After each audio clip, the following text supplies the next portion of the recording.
Warning, this podcast has stories of real-life events and true crime that happens every day. These stories may contain adult language and graphic or disturbing details not suitable for everyone. Listener discretion is advised. 132 in Bush, I've got him at gunpoint.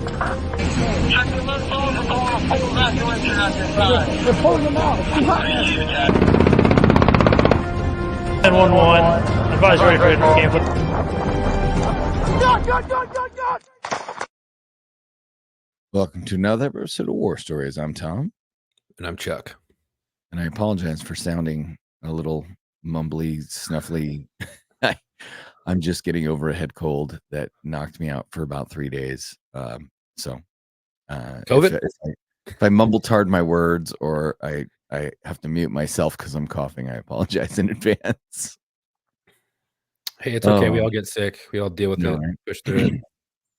When I just finished a 3-week show, and then like closing night of the show, I started to feel sick at the cast dinner, and I was like, I'm out. Honestly, it sounds like you ran your body. You burned the candle at both ends. Yeah. You kind of shut your central nervous system down, which allowed your immune system to come down, and they allowed you to get a little bit of it. Well, yeah, that's it. That's exactly it. Like my son-in-law got sick.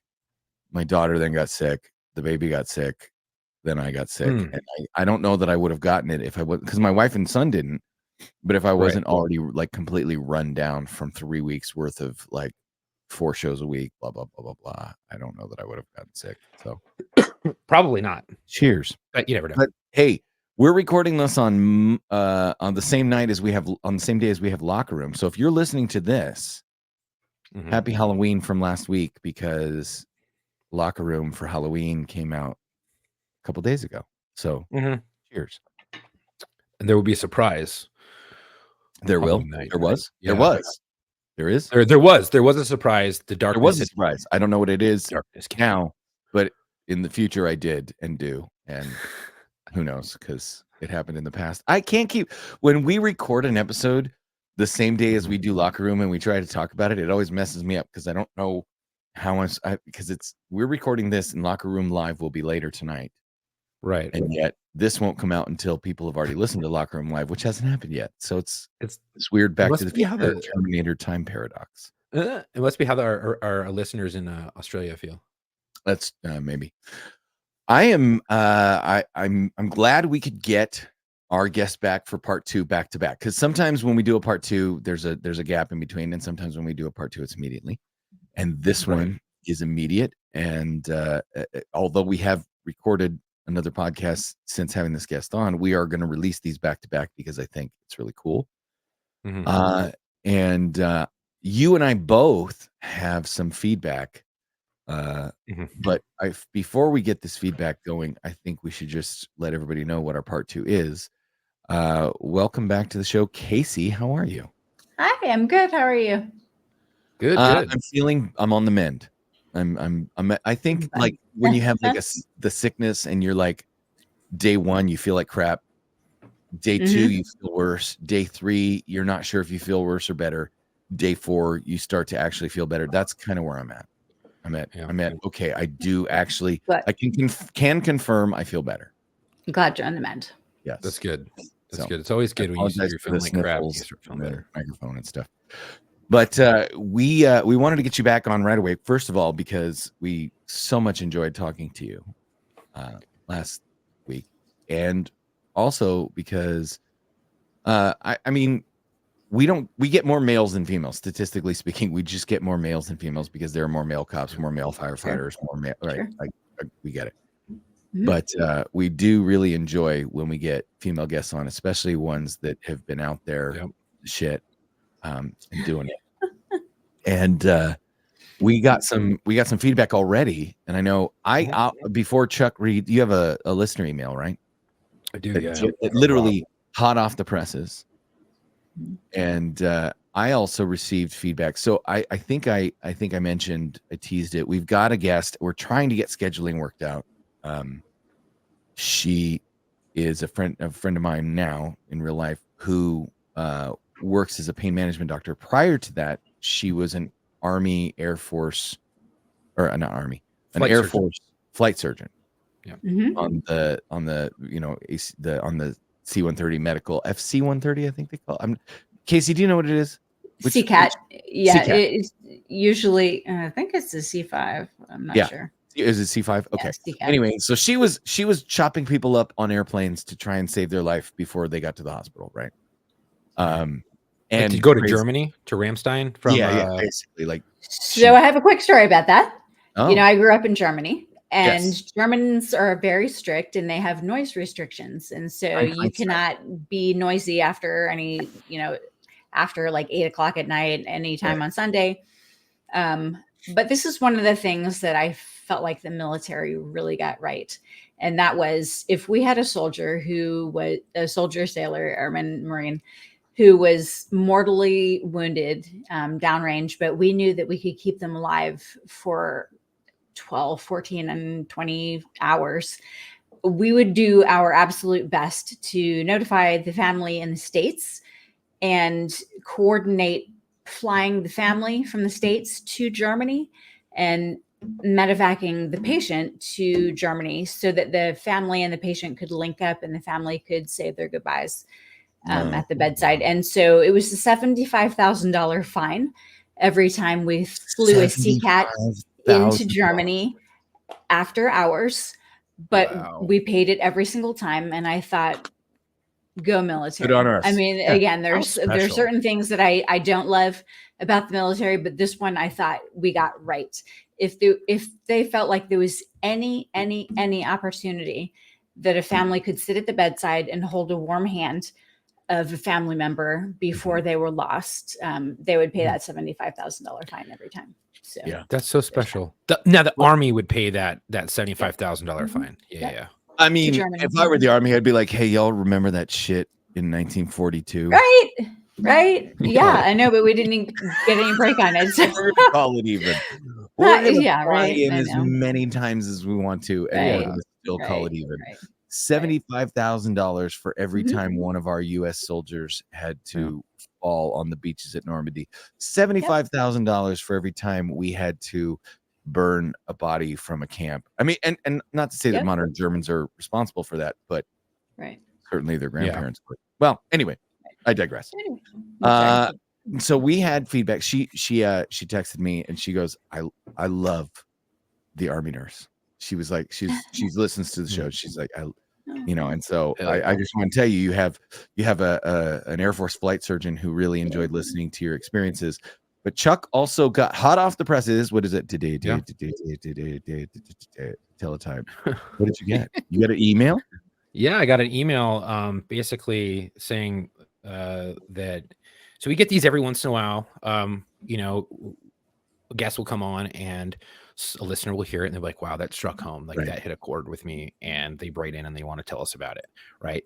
So Rob wrote in, and Rob, I'm not gonna say your last name for operational security purposes, but you didn't tell me I can't say your name. So Rob wrote in and Kacey's story about the funeral hit a memory for me. A neighboring fire department had a house fire and 2 of their girls were killed in the basement. When the floor above them collapsed, the funeral was held in a local high school gymnasium. They had 2 caskets in the center court. I'll tell you guys, that gym was packed, shoulder to shoulder, on the court, in the stands, and in the balconies, with beautiful blue uniforms from literally all over the country. When they played the bagpipes, those that weren't already sobbing broke down. It was so painful. And as Kacey said, great episode. By the way, Kacey, you are a hero. Rob. Thank you. Hey, I thought that was pretty awesome, kind of powerful. And Yeah, thank you. Okay. Are you one of those people? Either one of you, both of you, because I'm going to dime a friend of mine off, but I'm not going to say his name so he can't get mad at me. We worked together on a narco assignment, and he refused to go to any and all memorials and funerals. Period. End of story. I feel you. To the point where there was like he's like, I'm not fucking going to it. Like there was at one point where we had to go to a team leader that led the team, the narco team, the undercover narco team, when he was on it, who had passed away driving home from an operation, and his name was being put on the wall in California, the state Mm. wall. And the whole team went, including him. Right? He went to the event, and we all got on our Class A's, and he went, "I'm not going." And I said, "Wait, you're already here." He goes, "Yep, I'm here. I'm here for you guys. I'm not going to the event."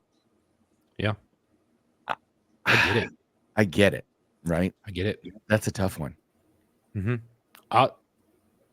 Personally, I've gone to three Marine Corps funerals, where they did exactly what Kacey talked about, and they held a roll call, and we actually had, so I'd say two. We had one, and then we had a double, and that was rough. And ever since I had saw my grandfather, because my grandfather's an Army Air Corps and a lieutenant colonel when he retired, when I went to his, they did the full blown, they didn't do the roll call, but they did the rifle squad and all that stuff, and then hung the 21 gun salute.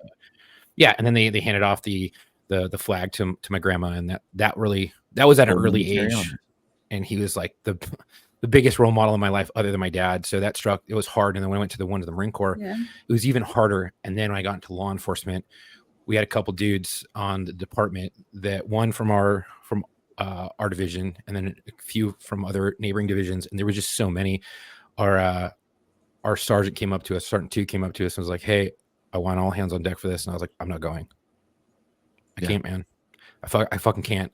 And he was like, "You're going." I said, "Sir, I'm not going." And he's getting mad at me, and I had to pull him aside. I said, "This is my issue, and this is the reason why I've been to a few of these." And he's like, "But this is something it's gonna once in a lifetime." And I was like, "No, it's not once in a life. This is gonna happen a lot, unfortunately." And it's hard on me, and I prefer not to go. And so I completely get the sentiment of not going, because it's not that you don't want to be there. It's that it's so emotionally hard that you don't want to deal with those emotions at that time. Right. Oh, we had a death in the hospital at one point. It was a chaplain's wife. Jesus. Lost a baby, Yeah. late term, and had to deliver the baby, dead. And when the baby was born, we took the baby out in the hallway, and the father, a chaplain, said, "If anybody would like to join me in prayer, I welcome you." And I turned around and took off. I was around the corner so fast. And one of the nurses came up to me later and said, "Are you not a believer?" And I said, "I was already crying. I can't even believe that you didn't hear me sobbing before I turned the corner." I broke down so much. I thought, I can't break down more than the father. I mean, I can't be the one here who's on the floor when the dad is giving the prayer. But yeah, there are times that it's just too hard. Yeah. I will say I get it. I am, maybe it's the Irish in me. I feel like I can suffer for other people. There is I'll say this. So my son-in-law and I were having a conversation, and we were talking about songs and putting on music and things like that. And he's a Marine. And we were talking back and forth, and his wife, my daughter, obviously, they were talking, and he said, "Yeah, put that. I love putting that movie on. I need to put that movie on right now. I need that movie." I said, and he said that, and she was like, "Oh, what? And she was kind of confused. And I mean, I haven't known this kid very long. I've only known him as long as he's been dating and married to my daughter. And I said, he has feelings he needs to get out, and the only safe way he can is to listen to this song or watch this movie that allows him to have feelings. So put it on so he can have some feelings." And he looked at me and he goes, "I hate you." How did you figure me out that fast? And I said, "What?" And he goes, am I wrong?" And he's like, "I just hate you for being right." And that's the thing, right? We compartmentalize those feelings. Yep. And I go through those phases where all I can do is watch war movies, the same war movies over and over and over again, like particularly on the anniversary of when we abandoned Afghanistan. But I'll crawl into my shell for days and just lament and because that's like so when I was going through retirement and I was talking to because they make you go to a therapist when you do medical retirement because they want to make sure you're not, whatever. They didn't do it for me, fuckers. Well, your agency may be a little different than mine. I don't know. Oh, they don't care.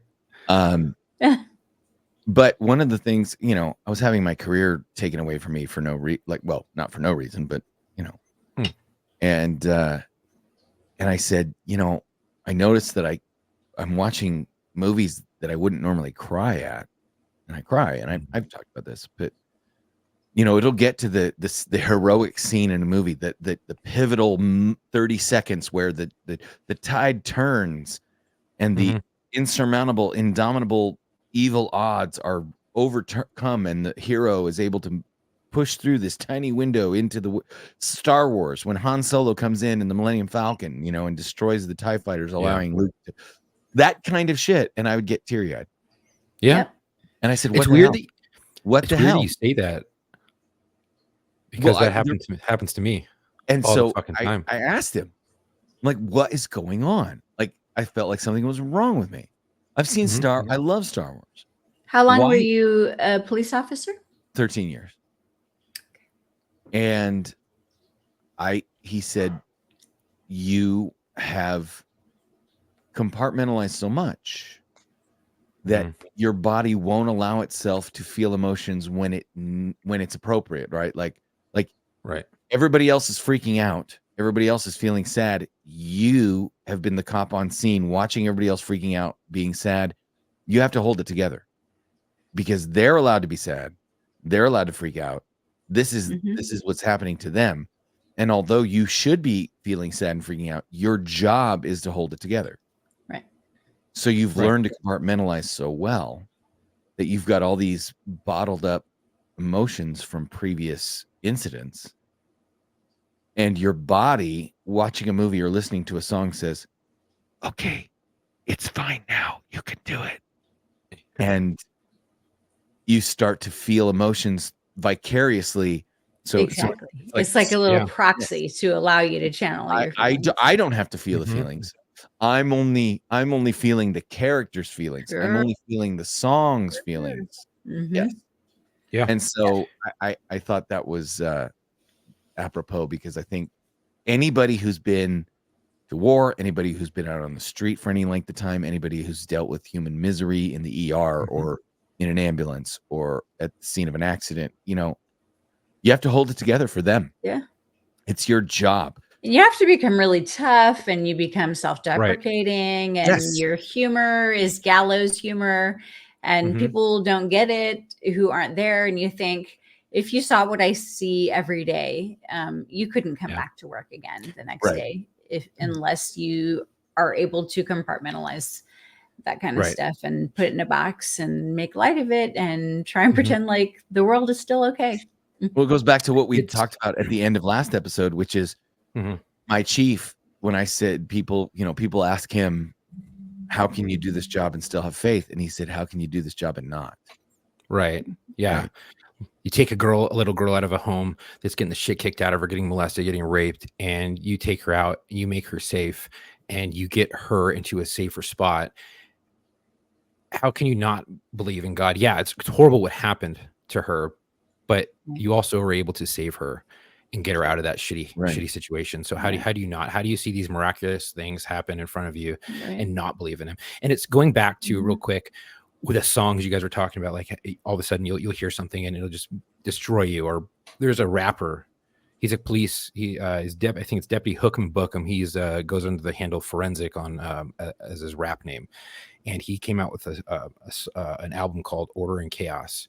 And I've listened to all of his albums, and I literally listened to it one day driving with my wife, and I was like, oh, this is cool. I listened to him before, and then all of a sudden I get involved in the shooting and all this other shit that's happening and divorce and everything. I start listening to this dude, and every song struck a chord to, by the time it was the end of the album, I was in tears driving, and I was like, dude, I can't listen to this guy anymore. I love him to death, but I can't. Like, nope. Every time I listen It's to too close to home, huh? Well, we've had way too Shannon close. Book as a guest, and Great Shannon Book artist. is a veteran who if you haven't, Kacey, if you haven't listened to Shannon Book, go do yourself a favor. Like Okay. you can process some serious emotions listening to Shannon's music because he's a combat veteran, been there, done that. Mhm. And that's the Doc Todd, same way, the real Doc Todd. Rest in peace. Yeah. Oh yeah, I know. Yeah, he liked us. He did. I spoke to him. I was so shocked, dude. Stunned by that. But anyway, He passed away. yeah, He lost the battle with his demons. he lost. Yeah, he was he rapped about his demons, and he ultimately lost that battle. So Yeah, he's a medic. So he rapped about all the things he saw as a combat medic, and he was gaining a following. He's really super popular. Mm-hmm. And then you started to, if you followed his social media, you watched things light, dark, and then dark, dark, and he just it was rough. Yeah, it was tough. In fact, maybe that's who we dedicate our episode to, Chuck. I don't know. I know The real Doc Todd. Yeah, but we'll get to that. Kacey, we want to talk about, because we've spent 20 minutes depressing the shit out of ourselves. Let's talk about the rest of this fucked up deployment you had, because we've talked, and you deployed twice, but you said your second deployment was relatively mundane compared to my second deployment was detainee operations, which was Abu Ghraib under a different name, and it was after post scandal. It was post scandal, so it was a now I'm kind of interested. Fight to survive, and keep my rank and keep my career. I mean, I spent 7 months down there just begging everybody who worked for me to please not end my life and career by doing something stupid. So yeah, there are a lot of there's some pretty I mean, I've got some stories about that deployment, but it was 9 months of my life that I'll never get back. And anyway, long story. But yeah, going back to your medic friend who was lost, I was on in my first deployment. So I told you we kind of got pulled out of what should have been a longer dwell time for 274. Because special ops knew 274 by name, and they were like, hey, let's go. And then, just like special ops, FSTs don't deploy for a full year like others do, because we can't kind of be out of the hospital for that long. You need to continue to have hands-on patients every day. Because we're like firefighters in that way, in that there can be days that go by that you don't see any patients at all. And then all of a sudden you're overwhelmed for days and whatnot. But it comes in waves. We were getting ready to, yeah. So we had gotten orders that we thought we were going to go home. And we had been up in Mosul. And we had to drive down kind of south through Baghdad to try to get back to Kuwait. And the 82nd Airborne had kind of taken over Baghdad at that point. And they're like, what? 274 is here?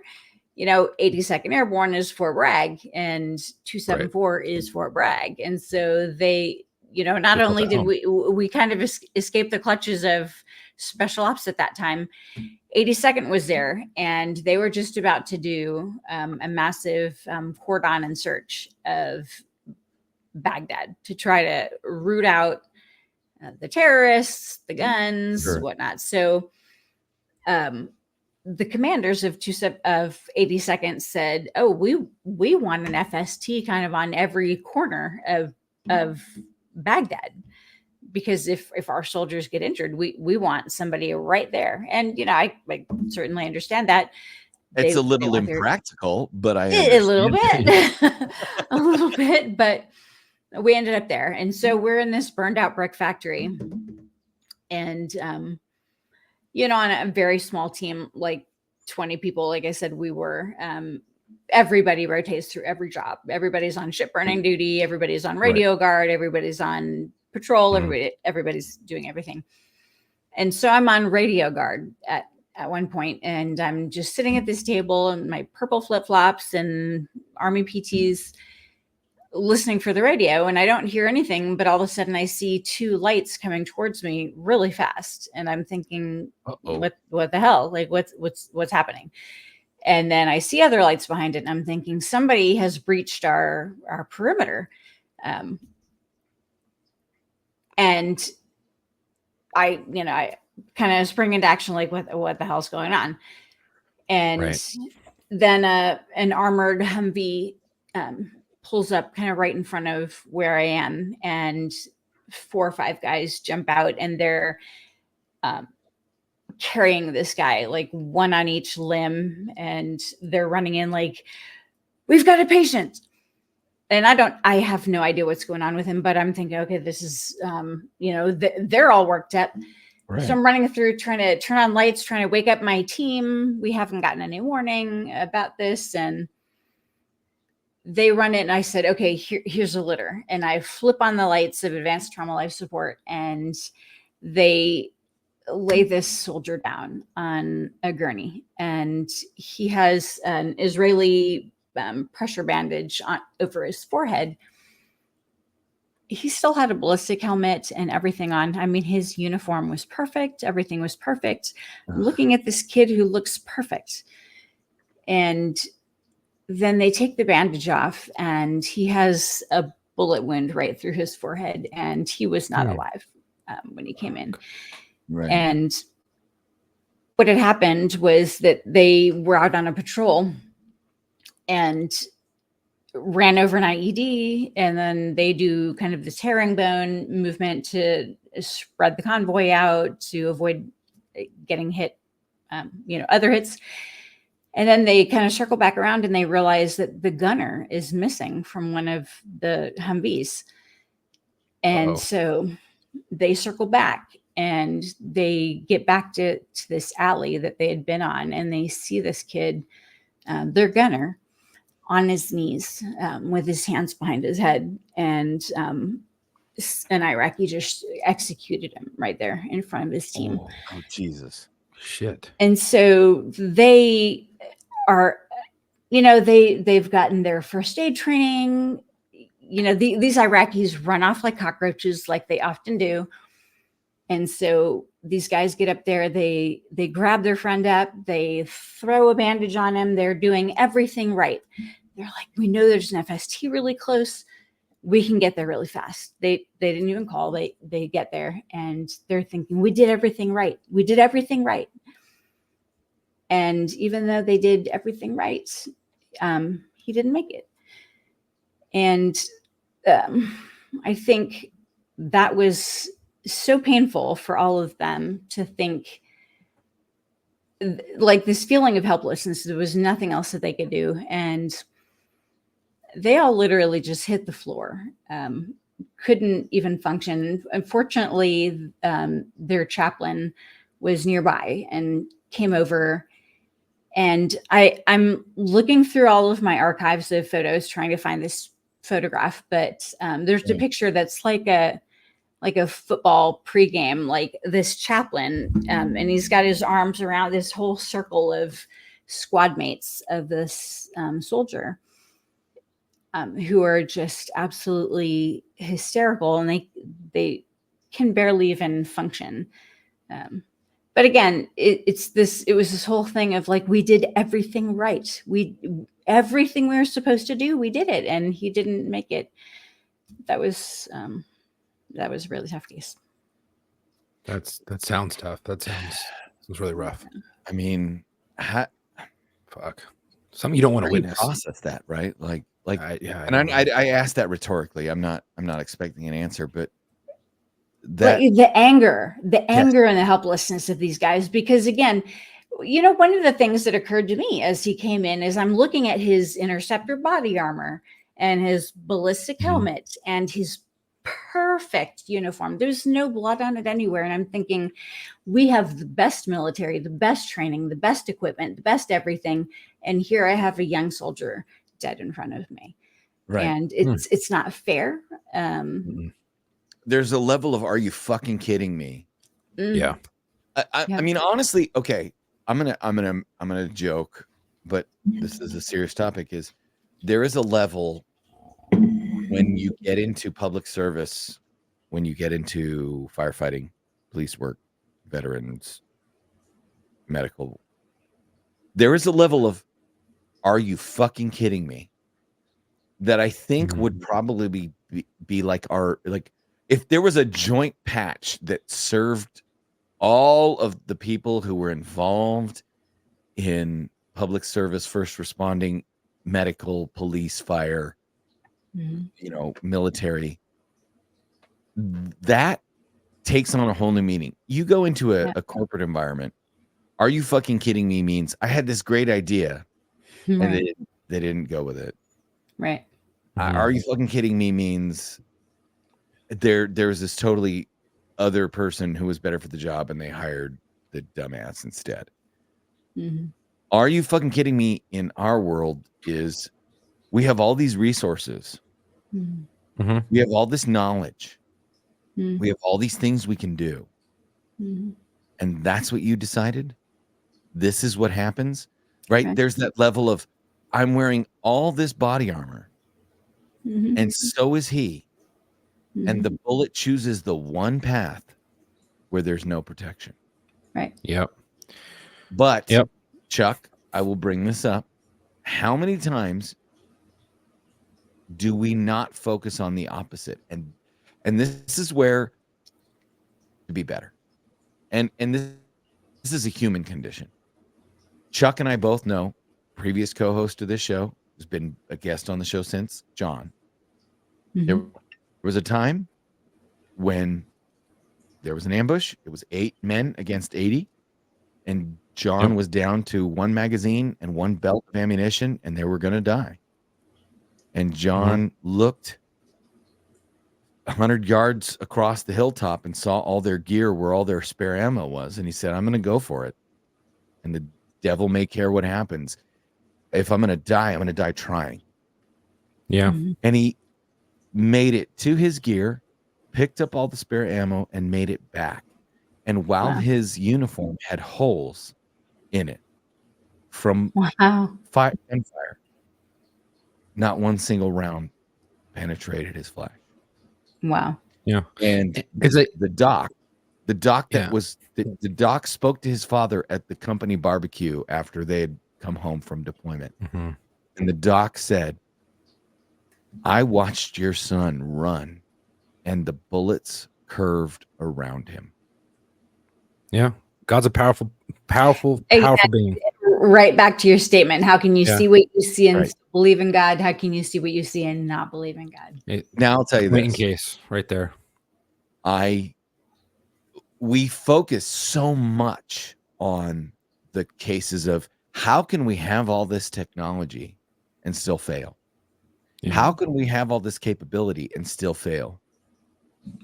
But it's our human nature to do that. And I am here to tell Kacey and Chuck and myself and everyone listening, I am the reminder. This is the reminder. We have to be good at reminding each other. Look at the times when it shouldn't have worked, and it did. Yeah. You don't notice those things until it's after the fact.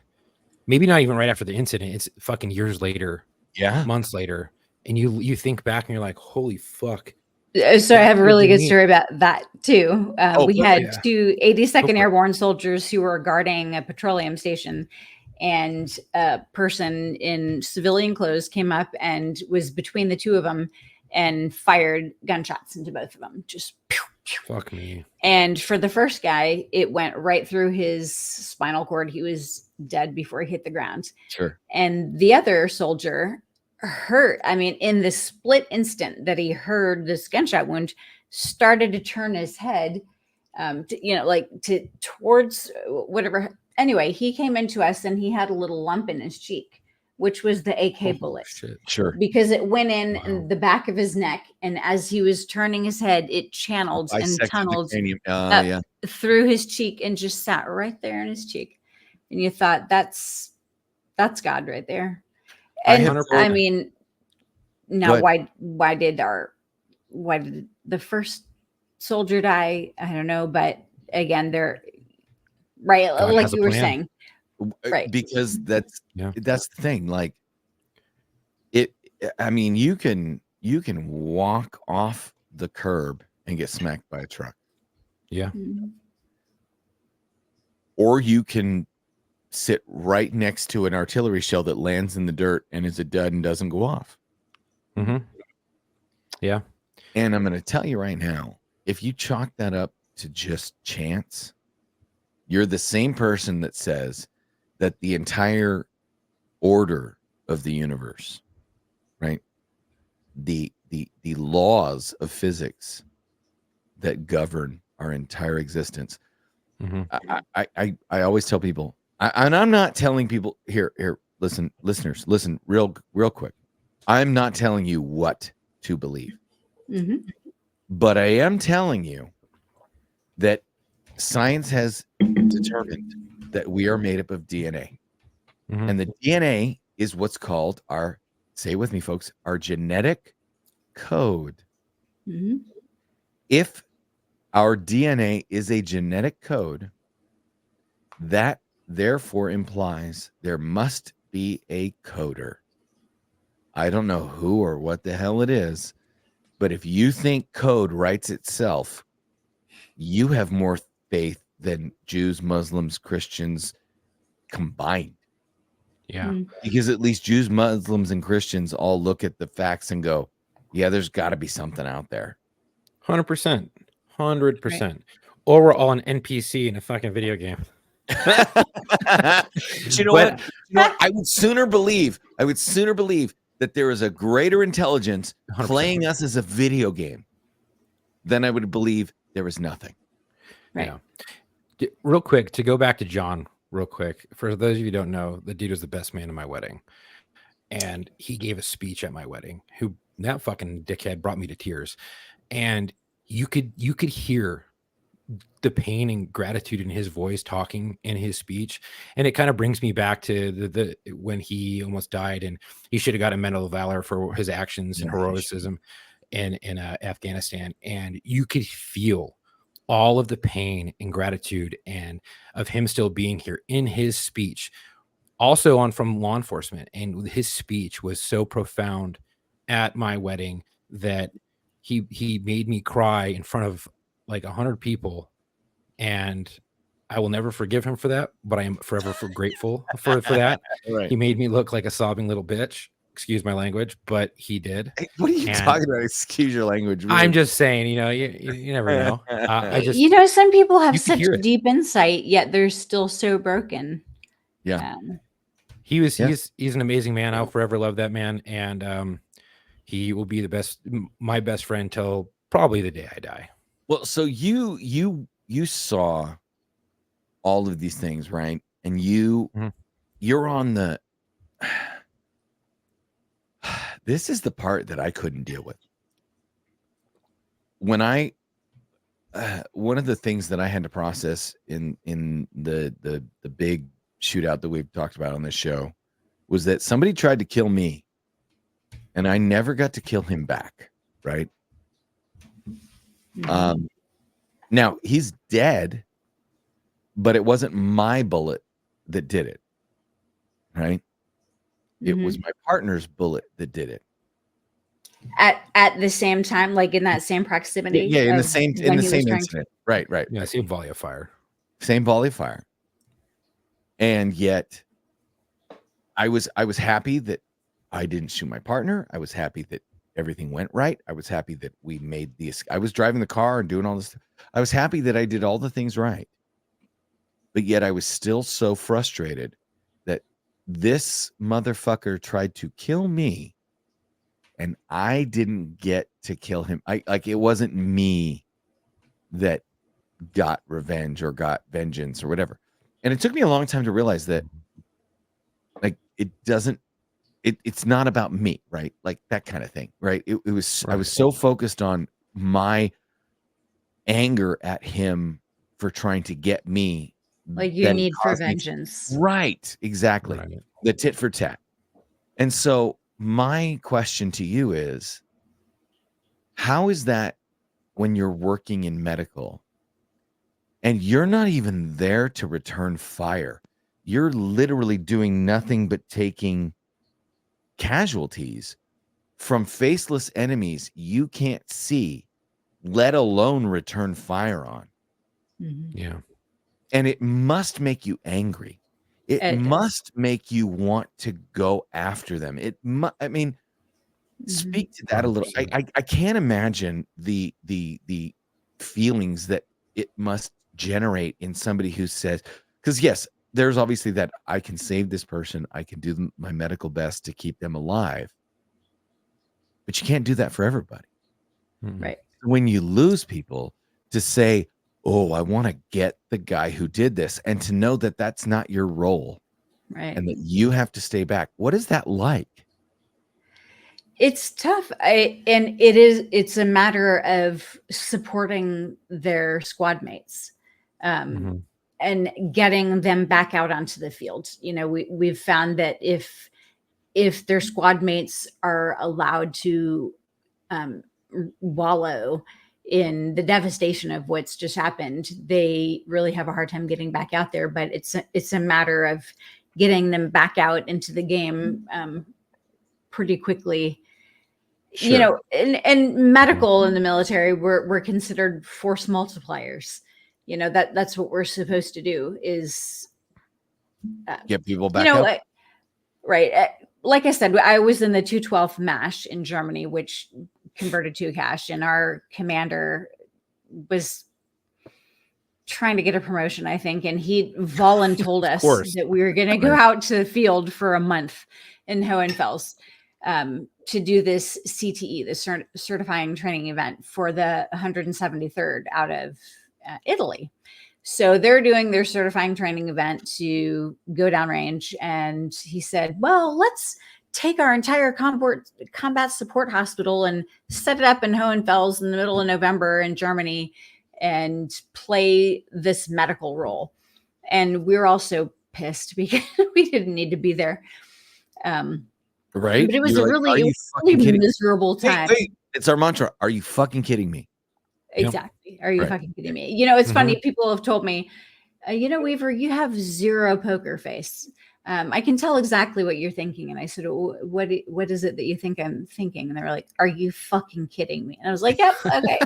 Apparently I don't have a poker I lost face. the ability to hide that long ago. That's funny. So anyway, this we're is out resting. here. I don't give a fuck face. Are you fucking kidding me? In the middle of this total shitstorm, you know, in November and in Germany, and it's cold and rainy and gray and awful and whatever. So, you know, whenever we're in the middle of these battle exercises, people have this little manila, this little card that's in their pocket that it's a casualty card.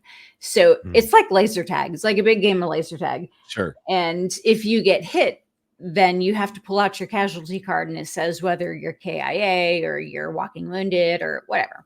Oh, wow. So we end up, we're the cash, we're the combat support hospital we've set up. We're this huge unit. Remember I said I had been part of a cash before and I was like, I do not want to deploy with this elephant. Right. It's so big. Right. But they have laundry and bath. They have everything. They have the amenities. They do. They have all the amenities. Right. It's not what you want. We end up getting these soldiers in as casualties, and they're on this ward with all these young, beautiful little lieutenant nurses who are just fawning over them, blah, blah, blah. Oh and then over the next few days, we keep getting these same soldiers back. And I'm thinking like, dude, keep your fucking head down. Like, what are you doing that you're getting shot constantly? And apparently the word on the street was that it was so great to be at the cache that like you had to get one of these casualty cards that you were alive. Like you weren't KIA. You were gonna go through the medevac process. You were gonna get to hang out at the cache because these nurses, they'll take your dirty, cold, freezing uniforms and wash them for you and give them back. And so literally over this month, I had seen some of these patients like 3, 4, 5 times. And I'm thinking, this is ridiculous. And it was funny. They found a way to skate. Right. And so If you ain't cheating, you ain't trying, Chuck. there If you ain't go. cheating, And you ain't so trying. again, this is their certifying Yeah. training event, which means amazing. they are just about to deploy. Yeah. And so I'm still working at Landstuhl in Germany. We've come back out of the field. We're back at work. This is 3, 4, 5, 8 months later. I don't know. We got a full wave of casualties in from downrange, and about 4 or 5 of them were these same guys who we had treated at the cache. And they were on the same ward with a lot of the nurses who had taken care of them in the field. And they said, this was a big story in the Stars and Stripes Army newspaper at the time. Right. Because these guys were so overcome, and they said it was easier going out to fight every day knowing that our medical was going to take care of us. We went through this medevac process over and over again, kind of out in the field, but knowing that if we got hurt, there was going to be a helicopter that came in and they were going to medevac us, and we were going to go to a hospital, and somebody was going to take care of us. And it was easier for us to go out and fight every day, knowing that if we got hurt, somebody was genuinely going to fucking take care of us. Right. And so I thought that was a really amazing story, that it helped them go out there and have this bravery and go out there each day, because they thought, if something bad happens, I'm going to be taken care of. What did that do to you when you saw the same people that were coming in that were part of that exercise, and now it's real life? What did that do? It was tough. It was tough. I mean, so, I worked at kind of all ranges. I've worked at military hospitals back in the States who are just taking care of beneficiaries at that duty station. I've been downrange taking care of them on the battlefield. But we're doing damage control surgery again out there, and then stabilizing them at the cache. But the big deal is they all go back to Landstuhl, Germany, and that's the big hospital where definitive care happens. And so to have been stationed at Landstuhl for 3 or 4 years after I had deployed a couple of times, it was a beautiful feeling, honestly. I think, again, I joined the military because I thought, I wanted to look in a soldier's face and say, if anything happens to you, we're going to be there, and we are going to do every fucking thing that's possible to send you home to your family and give you your life back to the fullest that we can possibly do. So I'm sorry if I strike a nerve, but I have to ask this question, because I'm going to go back to what I asked earlier about seeing people come in and seeing them injured and seeing them wounded by the enemy. And if you're a medic on the front lines, if you're like Doc Todd, if you're a combat medic and you're patching people up, it is entirely reasonable and possible for you to pick up a rifle and throw rounds downrange. Yep. So I have a good story for that. In your position, not so much, right? So theoretically, no, because the Geneva Convention says that we're allowed to be armed and we're allowed to defend ourselves and our patients, but we cannot have any sort of recursive weapon or be on the offense. So I told you we had 6 Humvees soft side. This is not good. Very rapidly in the war, they were up armoring all the vehicles because IEDs were such a problem. And again, we didn't even have body armor. I mean, we're a medical unit, and we get the very last shit that's left over. Right. But you didn't even have side sappies. No, we didn't. No, nothing. Probably had the old tiger stripe, OD green. Flak vests. No, flak vests. And we didn't even wear our flak vests. We took our flak vests and we put them on the floor of our Humvee because we thought our greater threat is an IED. And so we would want our flak vests to absorb the blast. Makes sense. And we almost considered taking our doors off because we thought if RPGs come in, we want to be able to just kind of get them right back out. We don't want to get stuck with them. But in any event, we were doing a convoy from. I told you we linked up with the 101st, and after we escaped Third ID because we didn't want to be bogged down in Anazaria, we wanted to keep rolling forward with the war. And the 101st, at one point, we were doing a convoy, and they said, we don't want. Again, we're 20 personnel in 6 Humvees, which means 2 of our Humvees have a lot of personnel in them. And they said, we really want to cross-load your personnel across 101st vehicles so that if anything gets hit, we don't lose all of your personnel. So I ended up getting cross-loaded into an LMTV of the 101st. So we're driving from wherever. We're en route to Mosul, and we're right in the middle of Baghdad, right in the middle of the city. This is like April, May. It's not long after Baghdad had fallen. It's still not a good situation whatsoever. And I'm riding bitch right there in the middle of the LMTV. There's, the 2 guys who own this LMTV, and I'm right there in the middle. And all of a sudden I hear this really high pitched like sound. And I said, what is that? And the driver said, well, that's our air brakes. And I said, well, so what's going on? And he what's said, wrong with them? They're losing pressure. And I said, and like expand on that, like what does that mean? What does that mean for and us? He said, we're if they lose too much pressure, we're going to lose control of our steering. And I said, well, it sounds like we should probably pull over before that happens. And any convoy has rules. You maintain a certain distance from the vehicle behind you and in front of you, and blah blah blah. And like if you have a disabled vehicle, there's usually a set amount of time that you're try to re-engage your vehicle or you whatever. Or destroy it in place. This entire convoy just left us. What? Yep. I shit you not. Ooh, no snap 360. We just keep Let's fix seeing this vehicles just going around us, and I'm thinking, wait, what the fuck? Like what? Wait, where are you going? So they're all gone. Like they literally left. We were the only vehicle there in the middle of the road in Baghdad by ourselves. And I'm a captain, and I'm in a vehicle with a specialist and a sergeant. Therefore, I am the officer in charge of this shit show. Wow. So I said, okay, well, let's try to get this vehicle mission capable again. I don't know anything about vehicles, so I will take security. I mean, I do know how to shoot a weapon.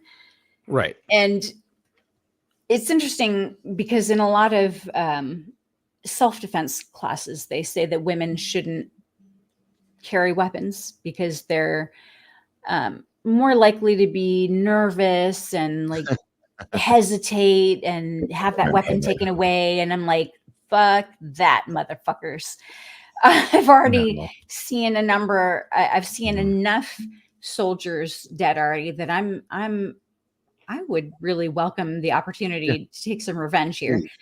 Right. You may test that hypothesis at your earliest convenience. Yeah. So I'm underneath the LMTV, and the 2 of them are still trying to work on these air brakes. And I tuck my bun right up in my Kevlar because I think, they don't respect women whatsoever. But people start approaching us. They start approaching the vehicle, and I chambered around. I had it on semi. I figured I'm just going to make eye contact with every single person who approaches me and look them in the eye and come to some understanding. Like, you want to fucking take me on? Because I am not afraid to shoot you, motherfucker. I am not.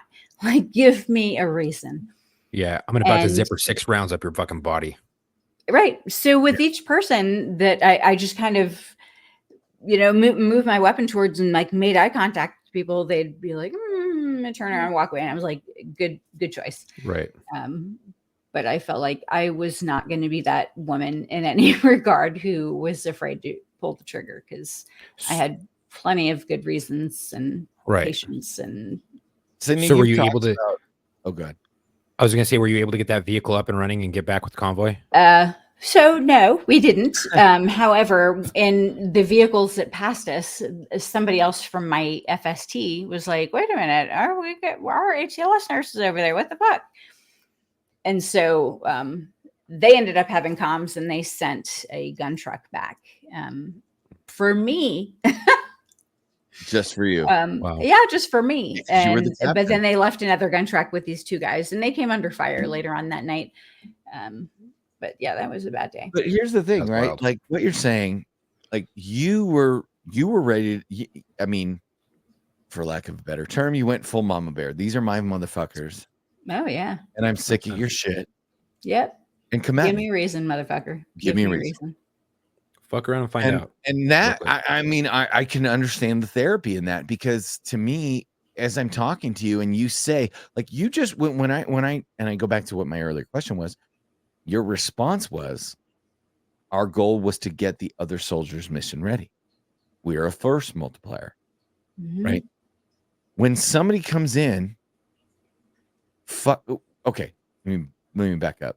When you are on the front lines with a rifle in your hands and your buddy goes down, your job is to get the motherfucker who did it. Yeah. Mhm.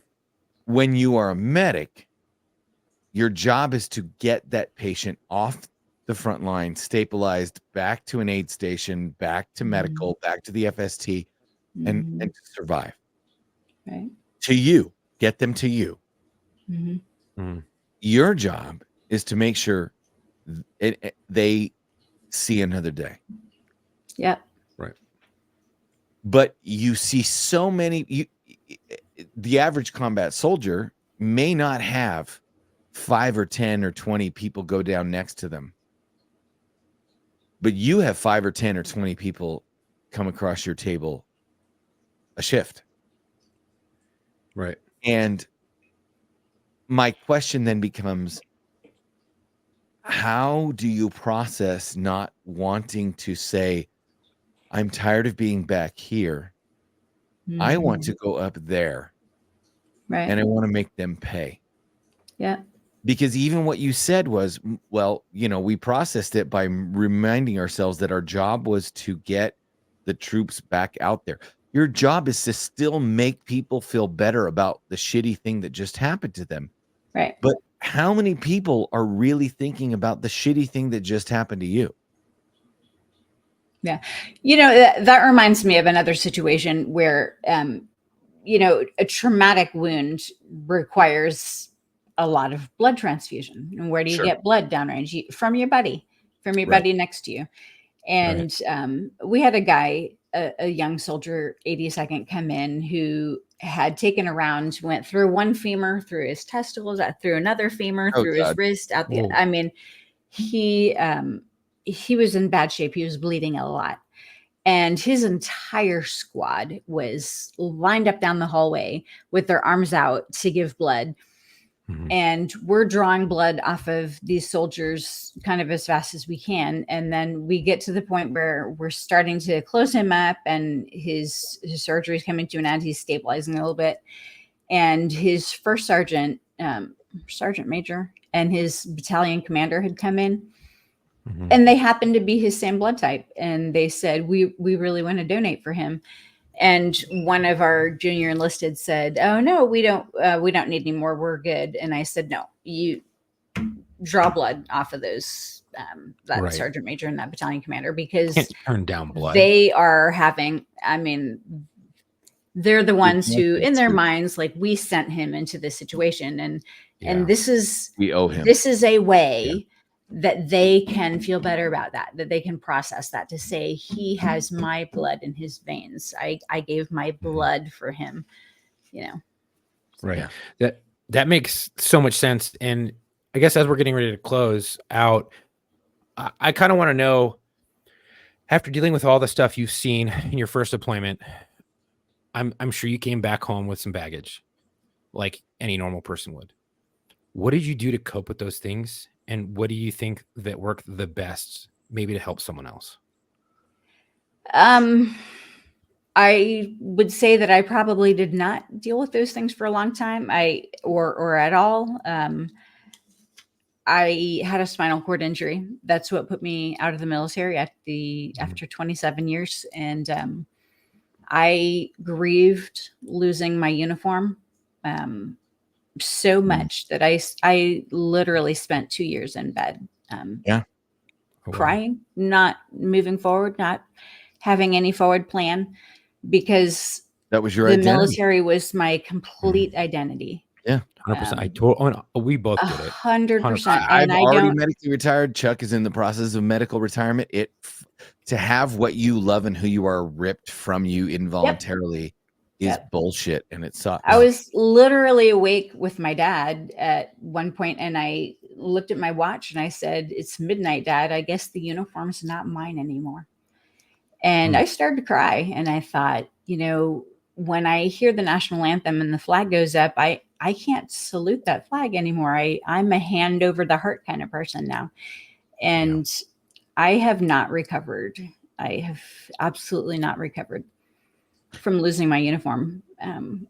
So I don't. Uniform, and I will tell you this: it's not the uniform. I put police work behind me. I put public service behind me. I said, I'm retired. I don't need it anymore. It doesn't need me. It's turned its back on me. I'm good. And I tried to pretend it didn't matter. One of our co-hosts, he got out of the Navy. He spent some time in prison, and that took away his ability to serve for a long time. And he tried to put it behind him and pretend it didn't happen and pretend it didn't matter. When I started podcasting and I started talking to my friends and we started collecting stories from cops and firefighters and veterans, I realized this is my new role. This is my uniform. This is my way to matter and give back. And Matt, our co-host on Locker Room and some of our War Stories episodes now, he's become an EMT, and he has now started saving lives. He was in the Navy, and now he's saving lives on the streets of Los Angeles because what he realized is the call to serve, the need to save people, the need to serve people, and the need to do things outside of yourself was not the uniform. And that goes back to the clothes don't make the man. The uniform didn't make me a cop. I made me a cop. The department gave me the uniform. And I'll tell you right now, I can hear in your heart your service for your veterans and your soldiers and the people that are suffering and the people that need medical attention. The uniform didn't give that to you. You gave that to you. Yeah. It was just the uniform that told you where to go to do it. Yeah. So never lose that. So I was a trauma critical care nurse practitioner, and I can't do that anymore because I don't have the strength and dexterity in my hands. But my plan is to go back and become a psychiatric nurse practitioner and work at the VA. And you can teach people how to deal with the wounds that you can't see because you have experienced the wounds that you can't see. If I came into the VA and I had to deal with you, I'd be grateful for it. And I gotta say this, that I've cried many times over not being able, knowing that I'm never going to be able to throw that uniform on again. So I 100% get where you're coming from with the never being able to don that again. And it sucks and it's painful and I'm still dealing with it. And I got to say this though, we're going to take each day step by step, one day at a time. We're going to figure it out because I know in my heart, and I know in my heart for you, God is not done with you. You're on this world and on this earth for a fucking purpose. So don't be done with yourself. Right. So even when it looks dark and grim and gray, just know that there is a purpose for you. You just haven't discovered it yet. Or maybe you have, because maybe you're going to go work for the VA and you're going to help other people. Yeah, you're starting to feel it. Because God has his plan and he's not done. And I am a believer. There you go. Well, amen. Well, Kacey, thank you for coming back on. It's Thank been, you. we didn't even get to break. We'll have to have you back on another time to talk about how you dealt with this stuff when you got home. because we've gotten through some of your deployment. We haven't even talked about the shit you deal with when you get home, because that is a whole other battle Right. in and of itself. Yeah. Um, Yeah. My daughter went to nursing school, and she interviewed me, and she said one of the questions was, if you knew then what you know now about the career, the niche that you chose, so trauma, critical care, would you have still done it? And I really reflected on that for a long time, and I thought it has changed me and really kind of hurt me very, very deeply as a human, but I would never change it.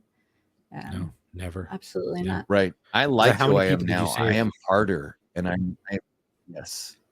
Yeah, exactly. Well, I know you don't have a dedication, but since we talked about him, Chuck, I've got some stuff brought up, but I want you to bring up what you've got for for Doc Todd. So this goes out to Doc Todd. Originally, I misspoke because I saw a that's him right there. He's a Navy corpsman. And originally misspoke. I saw on social media because I followed him that he lost his battle with his demons, and that's not the case. He suffered a sudden he may cardiac have. arrest.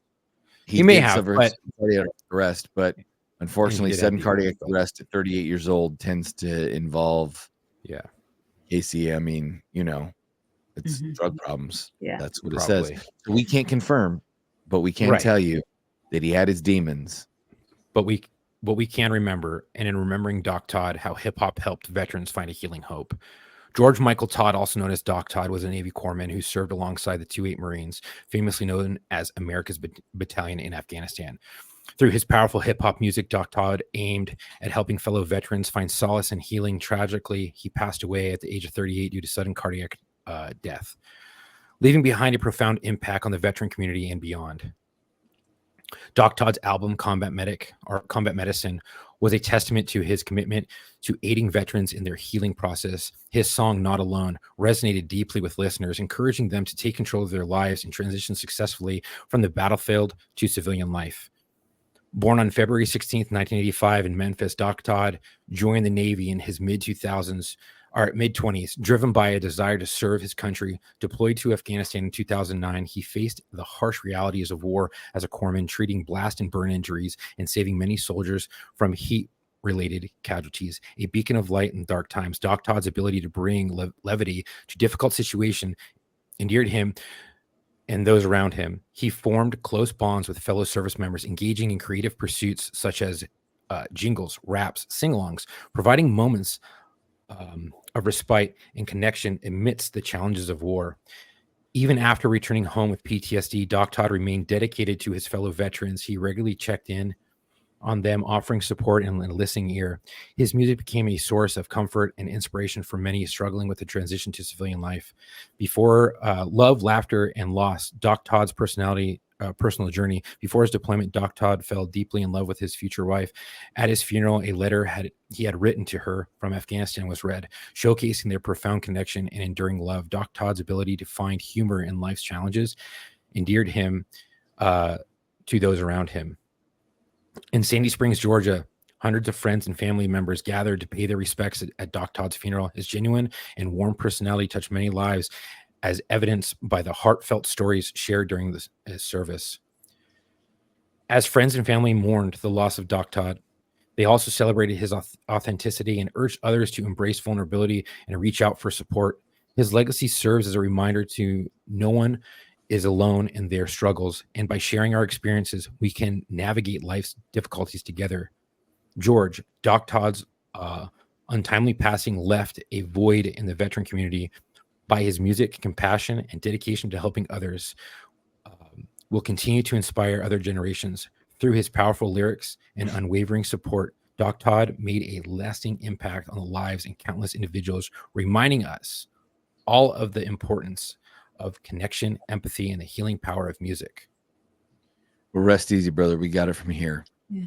And there's no easy way to transition out of that. But Chuck, why don't you tell people how they can find us? Well, I want to thank you all today for tuning in. If you enjoyed today's episode, make sure to follow us on Instagram at war_stories_official and Facebook at War Stories Podcast. If you are already following, we'd really appreciate it if you could share our posts and help spread the word. You can also check us out in the link in our bio on both platforms to find all of our social media, the media links, the website. Our podcast is available on all major streaming platforms, including YouTube. If you'd like to support us, head over to our website at www.warstoriesofficial.com. Grab some gear. If you have a story to tell or know someone who does, we're always looking for law enforcement, corrections officers, dispatchers, firefighters, medics, and veterans, as well as ER nurses and ER doctors to feature on the show. If you're interested, email us at booking.warstories@gmail.com. Again, that is booking.warstories@gmail.com, and share your story. We'd love to have you on. If you know someone who would be a great fit, please send them our way. Thank you for the support. Stay safe. And thank you, Kacey. And to our Thank you. listeners, until our next episode, come home with your shield or on it.